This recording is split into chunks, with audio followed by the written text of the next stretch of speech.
काम केंद्र, यौन केंद्र, क्योंकि और इसका जब दमन करता है तो और ज्यादा मुश्किल है। फिर तो इसका दमन नहीं, इसका रूपांतरण कर देना है, इससे परे निकल जाना है धीरे धीरे धीरे धीरे ऊपर। और वो निकलेंगे श्रेष्ठ संकल्पों से, श्रेष्ठ विचारों से, अध्ययन से, एकांत से, मौन से। ये सारी साधना ब्रह्मचर्य की किस लिए?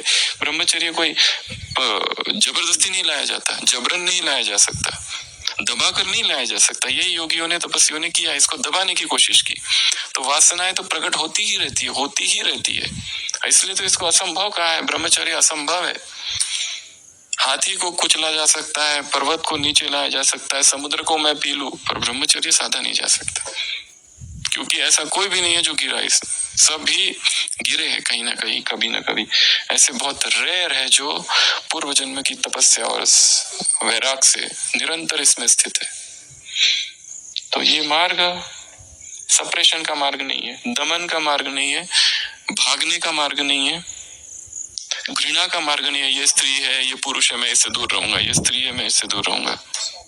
ये तो इसको देखना है और देखते देखते ही पता चले उसमें कोई बलि नहीं है, हम उससे अतिक्रमण कर जाए, उसके ऊपर निकल जाए। ये बहुत पीछे छूट गया, व्यर्थ हो गया अभी हमारे लिए। चाहे कितने भी कोई भी दृश्य दिखा दो, अब उन दृश्यों का कोई प्रभाव नहीं है, क्योंकि हमने शरीर के भीतर की सच्चाई को जाना है।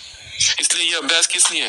बैठो और शरीर को देखो, अंदर क्या चल रहा है, क्या संवेदनाएं हैं, किससे बना है ये शरीर।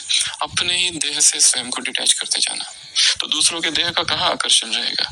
परंतु जब अपने देह से डिटैच नहीं है तो दूसरे का देह खींचेगा, उत्तेजनाएं होगी। इसको कहते हैं tactiles triggers, tactile sexual triggers, psychological sexual triggers, auditory sexual triggers and visual sexual triggers. ये 4 टाइप के ट्रिगर हैं। व्यक्ति मन में कल्पना करते करते उत्तेजित होता है, आसपास कोई भी नहीं है, बैठे बैठे ही उत्तेजना आ रही है। ब्रह्मचर्य अर्थात इन उत्तेजनाओं से मुक्त हो जाना। ब्रह्मचर्य तो बाबा की परिभाषा तो कितनी सूक्ष्म है। संकल्प में, स्वप्न में भी ब्रह्मचर्य, पवित्रता खंडित ना हो। वो तो छोड़ो, या तो व्यर्थ संकल्प और इन सब की बातें चालू है।